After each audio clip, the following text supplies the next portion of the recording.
India news. मैं हूं पिंकी धनखड़, आपके साथ खबरों के खास बुलेटिन की शुरुआत करेंगे। और इस वक्त की बड़ी खबर, बुलडोजर एक्शन के खिलाफ सुप्रीम कोर्ट में सुनवाई हो रही है। जमीयत उलेमा ए हिंद ने अर्जी दाखिल की है। बीजेपी शासित राज्यों के खिलाफ ये याचिका दाखिल की गई है। यूपी एमपी में बुलडोजर एक्शन के खिलाफ ये अर्जी दाखिल की गई है। राजस्थान में भी बुलडोजर कार्रवाई के खिलाफ याचिका दाखिल की गई है। तो बता दें कि जिस तरीके से एक के बाद एक बुलडोजर की कार्रवाई देखी जाती है और कोई भी मामला हो उसमें जिस तरीके से बुलडोजर के मामले कार्रवाई होती है, उसको लेकर अर्जी दाखिल की गई सुप्रीम कोर्ट में। बड़ी खबर इस वक्त की आपको बता दें कि जमीयत के वकील फारूक रशीद का कहना है कि अल्पसंख्यकों का उत्पीड़न करने और उन्हें डराने के लिए राज्य सरकारें घरों और संपत्तियों पर बुलडोजर एक्शन को बढ़ावा दे रही है। याचिका में यह भी आरोप है कि सरकारों ने पीड़ितों को अपना बचाव करने का मौका ही नहीं दिया, बल्कि कानूनी प्रक्रिया का इंतजार किए बिना पीड़ितों को तुरंत सजा के तौर पर घरों पर बुलडोजर चला दिया गया।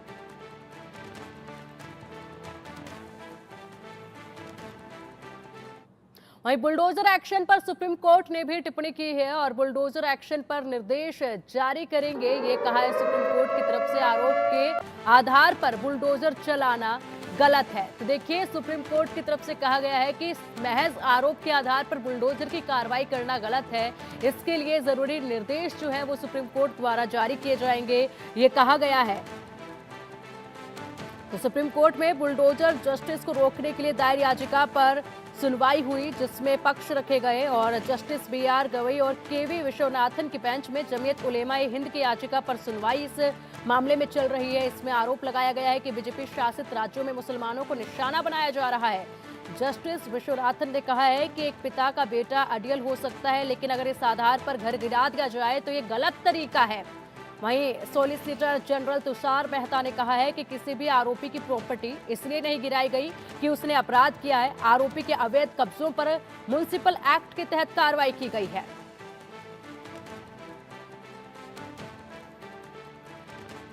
और अधिक अपडेट के लिए हमारे सहयोगी विष्णु और आयुष हमारे साथ हैं। विष्णु जयपुर से हमारे साथ है और आयुष दिल्ली से हमारे साथ है। सबसे पहले रुक करेंगे दिल्ली का। आयुष, सुप्रीम कोर्ट में मामले में सुनवाई अभी जारी है और पक्ष लगातार दोनों तरफ से रखे जा रहे हैं, और जिस तरीके से इसमें टिप्पणियों का सिलसिला जारी है उसको लेकर क्या अपडेट है? जी बिल्कुल, देखिए सुप्रीम कोर्ट की जहाँ तक बात की जाए तो सुनवाई इस मामले में हो चुकी है। अब कोर्ट अपना ऑर्डर पढ़ रहा है और ऑर्डर में जो बातें बताई जा रही है वो जाननी बहुत अहम है। सबसे पहले कोर्ट ने एक तल्ख टिप्पणी की है और ये बात कही है कि देखिए, इस प्रकार से अगर कार्रवाई होती है जहां पर किसी भी व्यक्ति का घर इस आधार पे गिरा दिया जाए कि वो आरोपी है, तो ये गलत है। कोर्ट ने साथ में ये भी कहा है कि अगर वो आरोपी की जगह अपराधी भी होता तब भी उसका घर गिराना गलत है और गैर कानूनी है। यहाँ पर सॉलिसिटर जनरल तुषार मेहता ने एक बात कही थी कि जो घर गिराए गए हैं वो इसलिए नहीं गिराए गए कि जिस व्यक्ति को पकड़ा गया वो आरोपी है या अपराधी है, बल्कि इसीलिए गिराए गए हैं क्योंकि वो म्युनिसिपल एक्ट का वायलेशन करते हैं, यानी अवैध तरीके से बनाए गए थे। अवैध निर्माण था। जो भी घर वैध थे, जो म्युनिसिपल एक्ट का पालन करते थे, जिनको कानूनी तौर पर बनाया गया था, उनको कभी भी किसी भी सरकार ने छूने की कोशिश नहीं की है। यहाँ पर जो चीज देखने वाली थी वो ये थी कि कोर्ट ने एक बात कही है कि हम इस पे गाइडलाइंस इशू करेंगे और जो गाइडलाइंस होगी वो पैन इंडिया लेवल पर होंगी। देखिए, जो ये याचिका दायर की गई थी जमीयत उलेमा ए हिंद और उसके अलावा और लोगों के द्वारा, एक जॉइंट पिटीशन हम इसे कहते हैं, जिसपे सुनवाई हुई थी, इसमें ये बात रखी गई थी कि सरकारों के द्वारा, खास तौर पे जहाँ पे भाजपा शासित राज्य है वहां पे सरकारों के द्वारा, जिसमें राजस्थान, यूपी और मध्य प्रदेश, इन 3 राज्यों की खासा तौर पे बात की गई थी कि यहाँ पर सेलेक्टिव टारगेटिज्म होता है। उन आरोपियों के मकानों पर बुलडोजर चलाया जाता है जो एक विशेष वर्ग से आते हैं। यहाँ पर देखने वाली बात ये थी कि एक रिपोर्ट का हवाला दिया गया था। जो रिपोर्ट थी, ये एमनेस्टी इंटरनेशनल की रिपोर्ट थी, जिसने ये बात कही थी कि अप्रैल 2022 से लेकर जुलाई 2022 तक 128 ऐसे मकान गिराए गए जो मुसलमानों के थे। सिलेक्टिव टारगेटिज्म था और आरोपी होने के आधार पर ही यहाँ पर सिर्फ मकानों को गिरा दिया गया। इस रिपोर्ट का भी हवाला आज कोर्ट में दिया गया था। कोर्ट ने ये बात कही है कि हम इस पर गाइडलाइन जारी करेंगे। एक अमाइकस यहाँ पर नियुक्त करने की बात की गई है कोर्ट के द्वारा। कोर्ट ने कहा है कि अमाइकस की नियुक्ति हम करेंगे। अमाइकस वो व्यक्ति होता है जो ऐसी याचिकाओं में अमूमन दोनों पक्षों की बात सुनकर कोर्ट के सामने एक विस्तृत रिपोर्ट रखते हैं। तो यानी ये 3 सरकारें जो हो गई ये, और इसके अलावा जो याचिकाकर्ता थे, क्योंकि एक याचिकाकर्ता जमीयत उलेमा ए हिंद और इसके अलावा कई अलग अलग राज्यों की तरफ से भी छोटी याचिकाएं लगाई गई थी, छोटे संगठनों की तरफ से भी याचिकाएं लगाई गई थी। ये कलेक्टिव पिटीशन पर आज सुनवाई हो रही थी। इन सब की बात को अमाइकस के द्वारा सुना जाएगा और अमाइकस अपनी रिपोर्ट कोर्ट के सामने पेश करेंगे और उस रिपोर्ट के आधार पर सुप्रीम कोर्ट गाइडलाइन जारी करेगा। अब इसमें अगली डेट को लेकर संशय है कि सोमवार या मंगलवार में कोई एक तारीख हो सकती है जब सुप्रीम कोर्ट इस पूरे मामले पर दोबारा से सुनवाई करेगा। फिलहाल यहाँ पर जो सुप्रीम कोर्ट के तेवर है वो इस ऐसी कार्रवाइयों को रोकते हुए नजर आ रहे हैं। उन्होंने ये बात बोली है कि इस प्रकार से अगर कहीं पर भी कार्रवाई होती है तो वो पूरी तरीके से गलत है, लेकिन जो पक्ष सॉलिसिटर जनरल तुषार मेहता ने रखा वो जानने वाला है और वो जरूरी इसलिए भी है क्योंकि उन्होंने सीधे तौर पर यह बात कही है कि हमने किसी आरोपी का घर नहीं गिराया है, हमने घर सिर्फ उसका गिराया है जो म्युनिसिपल एक्ट का वायलेशन करते हैं, यानी जिनके घर अवैध थे और गैर कानूनी तरीके से बनाए गए थे। जी ठीक है आयुष, आएंगे आपके पास। फिलहाल जयपुर से हमारे सहयोगी विष्णु भी हमारे साथ जुड़े हैं। विष्णु, देखिए जिस तरीके से याचिकाएं दी गई हैं उसी के हवाले से अगर बात कर ली जाए तो अभी महज कुछ ही दिनों पहले की बात है जब 2 बच्चों में उदयपुर में चाकूबाजी की घटना हुई थी। जिस बच्चे ने वार किया था दूसरे समुदाय का वो था, उसके आवास पर भी तुरंत बुलडोजर की कार्रवाई की गई, लेकिन वो आवास उसका था नहीं, वो घर उसका था नहीं, वो वहां पर किराए पर रह रहे थे, लेकिन बावजूद उसके वहां पर बुलडोजर की कार्रवाई देखी गई थी। देखिए जैसा कि मेरे अभी सहयोगी बता रहे थे कि जो कार्रवाई हुई है वो किसी इस आधार पे नहीं हुई कि कौन अपराधी है और कौन अपराधी नहीं है। वो उस आधार पे हुई कि अगर वो जो भी कोई प्रॉपर्टी जो गिराई गई है वो क्या नगर निगम के क्षेत्र में आती हैं या फिर यूआईटी के इलाके में आती हैं, उस आधार पर जो वो अवैध निर्माण किए गए थे उन पर ये तमाम कार्रवाई की गई है। और बीजेपी सरकार नहीं, जब कांग्रेस की सरकार राजस्थान में थी तब भी जो पेपर लीक में जो अपराधी पकड़े गए थे उनके घरों पर भी बुलडोजर चले थे। यहीं जयपुर में कई बिल्डिंगों को ढहाया गया था जब पेपर लीक कांड राजस्थान में हुआ था, तब भी कई कार्रवाई हुई थी। पर लेकिन जब कुछ जो अपराधी थे उनके फ्लैट्स बड़ी बड़ी सोसाइटीज में थे, उनको छोड़ दिया गया क्योंकि पूरी कहीं ना कहीं वो नक्शों के अनुसार वो बिल्डिंगें बनी हुई थी। इसी वजह से उन पर कार्रवाई नहीं हो पाई। जो अवैध रूप से जो ढांचे बने हुए थे, जो स्ट्रक्चर राजस्थान में अलग अलग जगहों पर बने हुए थे, उनको म्युनिसिपल एक्ट के तहत तमाम उन पर कार्रवाई की गई है। लेकिन देखिए लगातार एक ट्रेंड पूरे देश भर में इस तरह का चल रहा है कि जब भी कोई किसी भी गतिविधि में कोई अपराधी पकड़ा जाए या ऐसा संगीन जुर्म जो चर्चित हो, उसमें तुरंत प्रभाव से जो बुलडोजर का एक्शन है वो देखने को नजर आता है। जयपुर में कई स्थानों पर कार्रवाई हुई, उदयपुर में जो हाल ही में चर्चित जो चाकू कांड हुआ था उसमें बुलडोजर की कार्रवाई देखने को मिली। अलवर की अगर बात की जाए, अलवर में कुछ अपराधियों को पकड़ा गया जो फोन के जरिए लोगों से पैसा ऐंठते थे, अलग अलग तरीके से लोगों से पैसा निकालते थे, उनके घर पर भी बुलडोजर की कार्रवाई देखने को मिली। तो तमाम ठीक है विष्णु, आएंगे आपके पास। ठीक है विष्णु, आएंगे आपके पास। फिलहाल लखनऊ से हमारे सहयोगी अभिषेक भी हमारे साथ जुड़े हुए हैं। अभिषेक, देखिए जिस तरीके से लगातार एक्शन बुलडोजर का देखा जाता है, कोई भी घटना होती है बुलडोजर का एक्शन सबसे पहले देखा जाता है, दस्तावेज घर के सबसे पहले निकाल लिए जाते हैं। हालांकि ये कार्रवाई जो है उसी वक्त पर क्यों की जाती है जब कोई भी मामला इस तरीके का, कोई भी घटना इस तरीके के निकलकर सामने आती है, तब ये बड़ा सवाल है। यही याचिका यहाँ पर दी गई है। आरोप ये लगाया जा रहा है कि एक विशेष समुदाय को टारगेट करके ही ये कार्रवाई की जाती है।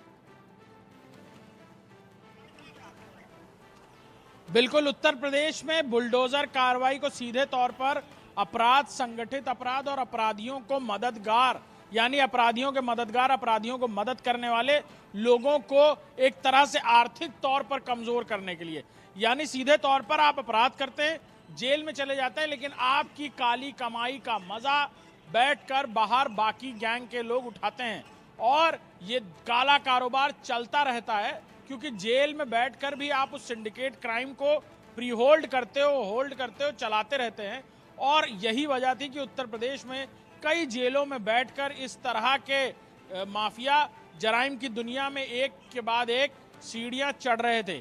और यही वजह है कि योगी सरकार के वजूद में आने के बाद सीधे उनकी जड़ पर चोट की गई, यानी आप अपराध करते हैं, जराइम करने के बाद जो धन, काला पैसा आप कमाते हो, उस काले पैसे से बनाई हुई संपत्तियों को जब ध्वस्त किया जाता है तो सीधे तौर पर जराइम की दुनिया पर असर नहीं होता बल्कि वो निस्तो नाबूद हो जाती है, क्योंकि हर क्राइम को करने के पीछे की वजह पावर और पैसा होती है। और जब उस पावर और पैसे पर सीधे चोट की जाती है तो नतीजे हमारे सामने हैं। बिल्कुल, बिल्कुल। और जिस तरीके से एक के बाद एक दूसरे राज्यों ने इसको अपनाया और कहा गया कि बुलडोज़र मॉड्यूल को अपनाया जा रहा है क्राइम की रोकथाम को लेकर। लेकिन अब सुप्रीम कोर्ट कुछ निर्देश ज़रूर अब इस पे गाइडलाइंस जारी करने जा रही है। हालाँकि क्या कुछ होगा उसमें ये देखने वाली बात होगी। फिलहाल आएँगे अभिषेक आपके पास। भोपाल से हमारे सहयोगी चेतन हमारे साथ जुड़ गए हैं।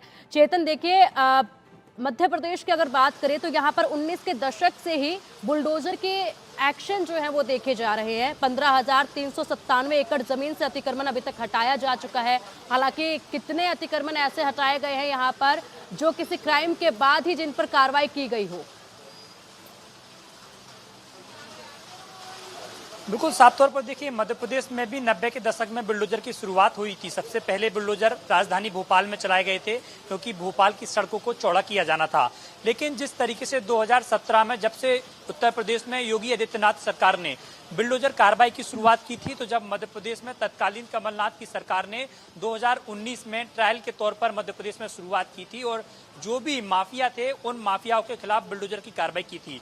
मध्य प्रदेश सरकार ने 2020 से 2022 के यानी कि 2 साल के एक आंकड़े भी जारी किए। उन आंकड़ों में 12,000 से ज्यादा बुलडोजर की कार्रवाइयां मध्य प्रदेश में देखने को मिली। लेकिन 2022 के बाद सरकार ने आंकड़े जारी नहीं किए।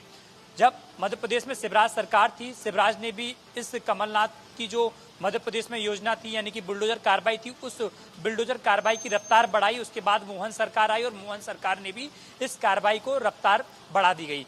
लेकिन साफ तौर पर कहा गया कि जब जो 2 साल के आंकड़े आए थे, उन 2 सालों में जो कार्रवाई 12,000 से ज्यादा है, उनके अगर ओवरऑल आंकड़े देखें तो उनमें सबसे ज्यादा कार्रवाई मुस्लिमों पर हुई है। यही कारण है कि ये याचिका लगाई गई है। इस याचिका में तमाम बड़ी मध्य प्रदेश की कार्रवाइयों का जिक्र किया है। हाल ही में छतरपुर में देखा कि 20 करोड़ की आलीशान कोठी को गिरा दिया गया, यानी कि आरोप सिद्ध होने के बाद। इसके अलावा भी अगर गुना की बात करें, खरगोन और उज्जैन की बात करें, तो वहां पर भी मुस्लिमों ने खंडवा में जब वहां पर रामनवमी को चल समारोह था तो वहां पर पथराव किया था, तो वहां पर भी थी। उज्जैन में जब शाही सवारी निकाली जा रही थी तो वहां पर थूकने की बात सामने आई थी, तो वहां पर भी बुलडोजर चलाया गया था। लेकिन ऐसा नहीं है कि मध्य प्रदेश में केवल मुस्लिमों पर ही कार्रवाई की हो। मध्य प्रदेश में हिंदुओं पर भी बड़ी कार्रवाई देखने को मिली। हाल ही में हमने देखा सीधी में पेशाब कांड हुआ, वहां पर कार्रवाई हुई। रीवा में बलात्कार का मामला सामने आया, वहां पर कार्रवाई हुई। इसके अलावा ग्वालियर चंबल में गोली कांड आया, जबलपुर में भी गोली कांड सामने आया था, वहां भी कार्रवाई हुई। तो ऐसा नहीं है कि मध्य प्रदेश में एक पक्षीय कार्रवाई की गई हो। साफ तौर पर देखा गया कि अभी तक मोटा मोटी बड़े बड़े जो आंकड़े अगर मध्य प्रदेश के उठा दिए जाएं तो सरकार ने दोनों ही यानी कि किसी से पक्षपात नहीं किया। जो आरोपी हैं, जिनको आरोपी पाया गया, सिद्ध पाया गया, उनके खिलाफ मध्य प्रदेश में बुलडोजर का एक्शन चला। यही कारण है कि सुप्रीम कोर्ट में जिस तरीके से तमाम बातों का जिक्र किया गया कि पिछले सालों का अगर बीजेपी शासित राज्यों का अगर रिकॉर्ड देखा जाए तो इनमें मुस्लिमों पर जो है ज्यादा कार्रवाई देखने को मिली। ऐसा कह सकते हैं कि मुस्लिमों पर ज्यादा कार्रवाई हुई क्योंकि घटनाक्रम उस इलाकों में भी ज्यादा हुए। हिंदुओं पर अत्याचार की घटनाएं या हिंदुओं के कोई कार्यक्रम हो तो उन पर थूक देने की बात हो, पत्थरबाजी की बात हो, पाकिस्तान जैसे देश के नारे लगाने की बात हो, तो ऐसी तमाम चीजें सामने आई थी जिसको लेकर सरकार ने एक्शन लिया था कि मध्य प्रदेश में भी बुलडोजर चलाया जाएगा और किसी की भी माफियागिरी या किसी तरीके का जाति सूचक गालियां वगैरह जो शब्द का इस्तेमाल किया जाता है वो मध्य प्रदेश में नहीं चलेगा। यही कारण है कि तमाम पिछले 2020 से 22 तक मध्य प्रदेश में 12,000 से ज्यादा कार्रवाइयां की, लेकिन 22 के बाद सरकार ने अधिकृत आंकड़े जारी नहीं किए। ठीक है, ठीक है। आएंगे चेतन आपके पास। हमारे सहयोगी दिल्ली से आयुष हमारे साथ जुड़े हुए हैं। आयुष, सुप्रीम कोर्ट में इस मामले में आज सुनवाई हो चुकी है, अगली सुनवाई मंगलवार के दिन होगी और जिस तरीके से बताया जा रहा है कि निर्देश जो है ज़रूर दिए जाएंगे इस पूरे मामले में, किस तरीके के निर्देश दिए जा सकते हैं? क्या आने वाले समय में अब बुलडोजर की जो कार्रवाई है वो पूरी तरह से रोक दी जाएगी या फिर क्या रुख अगली सुनवाई में सुप्रीम कोर्ट का देखा जा सकता है? जी बिल्कुल, देखिए आज देश के कई राज्य इस निर्णय की ओर टकटकी लगाए देख रहे हैं क्योंकि सुप्रीम कोर्ट का जो आदेश होगा ये चीज स्पष्ट कर दी गई है कि वो पैन इंडिया लेवल पर होगा, यानी पूरे देश में उस निर्णय को लागू किया जाएगा। क्योंकि जो ये याचिकाएं थी ये बहस कुछ राज्यों के खिलाफ आई थी जिसमें राजस्थान, उत्तर प्रदेश और मध्य प्रदेश का नाम लिया गया था। लेकिन ये जो निर्णय आएगा सुप्रीम कोर्ट का ये पूरे भारत पर लागू होगा। लेकिन देखिए यहाँ पर जानने वाली बात यह है कि सुप्रीम कोर्ट में अभी जो सुनवाई है वो लंबी चलेगी क्योंकि अभी सिर्फ सिर्फ आपसे सजेशन मांगे गए हैं, यानी जो भी यहाँ पर याचिका करता है वो अबाइकस को अपने सजेशन देंगे और उसके बाद जिन सरकारों को यहाँ पर कटघरे में खड़ा किया गया था, जिन हुक्मरानों को यहाँ कटघरे में खड़ा किया गया था, उनके वकील की तरफ से भी सजेशन दिए जाएंगे इस पूरे मामले पर, क्योंकि सॉलिसिटर जनरल तुषार मेहता ये बात पहले ही स्पष्ट कर चुके हैं कि सिर्फ उन्हीं घरों को यहाँ पर गिराया गया, उन्हीं ढांचों को यहाँ पर तोड़ा गया जो अवैध थे, गैर कानूनी भी थे। और राजस्थान से जो हमारे सहयोगी जुड़े हुए हैं उन्होंने भी चीज स्पष्ट बताई थी कि एक ऐसे व्यक्ति के फ्लैट को छोड़ दिया गया जो एक वेल डेवलप्ड सोसाइटी के अंदर बना हुआ था, जिसके कागजात पूरे थे।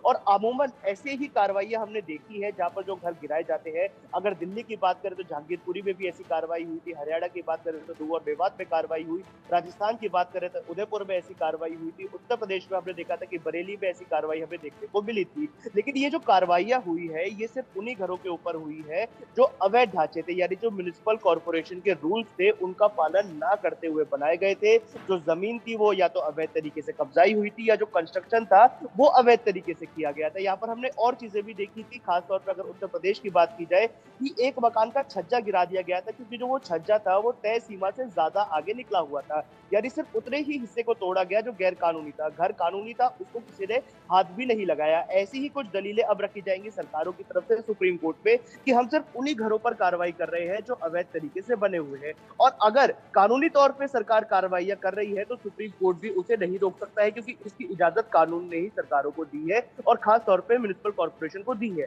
हाँ, लेकिन जो जमीयत उलेमा ए हिंद की शिकायत थी, अगर उसमें कोई ऐसा घर पाया जाता है जो लीगल था, जिसके सारे कागजात पूरे थे और उसके बाद भी सिर्फ हेट मॉन्गरिंग के लिए, यानी सिर्फ बदला लेने के लिए, जैसा कि आरोप लगाया जा रहा है एक विशेष समुदाय से, तब कार्रवाई की गई है, तो ऐसे में सुप्रीम कोर्ट अपने सख्त तेवर दिखाएगा। क्योंकि जो जमीयत उलेमा ए हिंद की याचिका थी इसमें दो बातें जाननी बहुत जरूरी थी। पहली बात जो जमीयत उलेमा ए हिंद की तरफ से कही गई थी वो ये थी कि ऐसी कार्रवाइयों पर तुरंत प्रभाव से रोक लगाई जाए, और दूसरी अहम बात जो थी वो ये थी कि ऐसे अधिकारियों पर भी कार्रवाई की जाए जो ऐसी कार्रवाइयों में संलिप्त थे, क्योंकि अधिकारियों के हाथ में होता है फाइनल डिसीजन। जो इलाके के डीएम होते हैं, जो इलाके के पुलिस के आला अधिकारी होते हैं, उनके हाथ में होता है कि किस घर पे बुलडोजर चलवाना है, किस घर पे बुलडोजर नहीं चलवाना। क्योंकि जो पुलिस फोर्स है, जो स्पेशल फोर्सेज है, सिक्योरिटी फोर्सेज है, वो डीएम के द्वारा और इलाके के पुलिस के आला अधिकारियों के द्वारा ही वहां पर प्रोवाइड करवाई जाती है। ऐसे में उन अधिकारियों पर भी कार्रवाई की बात की है, और अगर ऐसे ऑर्डर स्टेट की तरफ से आते हैं, यानी स्टेट सेक्रेटरी की तरफ से दिए जाते हैं या स्टेट के किसी दूसरे अधिकारी की तरफ से दिए जाते हैं, तो उनके ऊपर भी कार्रवाई कराने की मांग जमीयत उलेमा ए हिंद की तरफ से की गई थी। लेकिन अगर अभी सुप्रीम कोर्ट सीधा ही किसी निर्णय पर पहुंच जाता तो ये जल्दबाजी कहलाती। इसलिए सुप्रीम कोर्ट ने दोनों तरफ से सजेशन मांगे हैं, सुझाव मांगे हैं। अमाइकस को नियुक्त कर दिया गया है, सीनियर एडवोकेट को अमाइकस बनाया गया है। दोनों पार्टी अपने सुझाव रखेगी और जब अमाइकस अपनी रिपोर्ट पेश करेंगे सुप्रीम कोर्ट के सामने, तो उसी के आधार पर आगे की कार्रवाई होगी। ये सुनवाई इतनी जल्दी खत्म नहीं होने वाली है, इसमें अभी वक्त लगेगा और इसी वक्त के साथ साथ देखना होगा कि आखिर सुप्रीम कोर्ट का निर्णय किस तरफ जाता है। जी ठीक है आयुष, फिलहाल हमारे साथ विष्णु हमारे सहयोगी जुड़े हुए हैं जयपुर से। विष्णु, आपसे जानना चाहेंगे कि 2024 में राजस्थान में अभी तक कितने आंकड़े सामने आए हैं जहां पर बुलडोजर की कार्रवाई की गई हो? विशेष समुदाय के अगर आंकड़ों की बात करें तो वो कितने आए हैं? क्या वहां पर भी इसी तरीके के हालात देखे जा रहे हैं कि हाँ एक ही पक्ष को लेकर जो है कार्रवाई की जाती है? देखिए, अभी तक इस तरह के कोई सरकार ने आंकड़े जारी नहीं किए हैं। जिस तरह से जो प्रेस नोट्स भी जो जारी होते हैं सरकार की ओर से, वो अलग अलग डिपार्टमेंट्स की ओर से अधिकतर आते हैं। जब उदयपुर में कार्रवाई हुई तो वहाँ जो लोकल नगर निगम बॉडी है उसकी ओर से कार्रवाई की गई। अलवर में जब कार्रवाई की जाती है तो यूआईटी जो अलवर में बनी हुई है या फिर वो अलग जो संस्थाएं वहाँ पर उनके द्वारा कार्रवाई की जाती है और एक ऑर्डर पहले नोटिस दिया जाता है। नोटिस में समय दिया जाता है कि आपने जो अवैध स्ट्रक्चर खड़ा किया है इसको हटा लीजिए, अगर आप नहीं हटाएंगे तो फिर सरकार की ओर से एक्शन लिया जाएगा या जो डिपार्टमेंट की ओर से एक्शन लिया जाएगा। रही बात विशेष समुदाय को टारगेट करने की, तो यहाँ पर जो कार्रवाई हुई है वो लगभग देखा जाए तो जब कांग्रेस की सरकार थी, जब कई पेपर लीक जो माफिया थे वो लगातार एक्टिव थे और उनकी वजह से पेपरों में धांधली हुई, उनमें से कोई भी अधिकतर जो लोग थे वो विशेष समुदाय से नहीं थे। उनके घरों पर बुलडोजर चले, उसके बाद अलवर में कई स्थानों पर भी ऐसी जगह कार्रवाई हुई है जो एक विशेष समुदाय से ताल्लुक नहीं रखते हैं, लेकिन फिर भी जब कोई बड़ा अपराध राजस्थान में घटित होता है या कोई बड़ी दरिंदगी राजस्थान में सामने आती है, उसके खिलाफ लगातार जो एक्शन है वो सरकार की ओर से लिए जा रहे हैं। लगातार जो नगर निगम, जेडीए सहित जो लोकल बॉडीज हैं उनके ओर से ये नोटिस दिए जाते हैं। जिस पे ऊपर आरोप होता है वो अपराध करने का या जिस भी आदमी का वो मकान होता है उसको नोटिस दिया जाता है। नोटिस के बाद अगर वो पेश नहीं कर पाते हैं अपने कागज, वो अवैध रूप से वो स्ट्रक्चर बनाया हुआ होता है, तो उस पर पूरी तरह से कार्रवाई की जाती है। लोकल बॉडीज की ओर से उन तमाम स्ट्रक्चर्स पर कार्रवाई की जाती है। सरकारी आंकड़े अभी तक नहीं आए हैं, लेकिन लगातार जो अलग अलग स्थानों पर जब ऐसी बड़ी घटनाएं होती हैं तो वहां पर बुलडोजर एक्शन देखने को मिलता है, क्योंकि अलवर में एक बड़ा गिरोह काम करता है जो लोगों से फोन करके पैसे मांगता है, अलग अलग तरीके से लोगों को फंसाया जाता है। उनके भी कईयों के घरों पर बुलडोजर चले। अगर जयपुर की बात की जाए तो जयपुर में भी हाल ही में कुछ दिन पहले जब सरकार कांग्रेस की थी तब कई जगह बुलडोजर की कार्रवाई यहाँ पर की गई। आपने भी चर्चित नाम थे सुने होंगे, भूपेंद्र सारंग सहित कई जो ऐसे लोग थे जो कोचिंग संस्थानें चल रही थी जहाँ पर पेपर लीक कराए गए, उनके घरों पर बुलडोजर चला। वो विशेष समुदाय से नहीं थे। उदयपुर में ठीक है विष्णु, ठीक है, बहुत बहुत शुक्रिया आपका इन तमाम जानकारियों के लिए। चेतन, आयुष और अभिषेक, आपका भी शुक्रिया इन तमाम अपडेट्स के लिए। बुलेटिन में वक्त हो चला है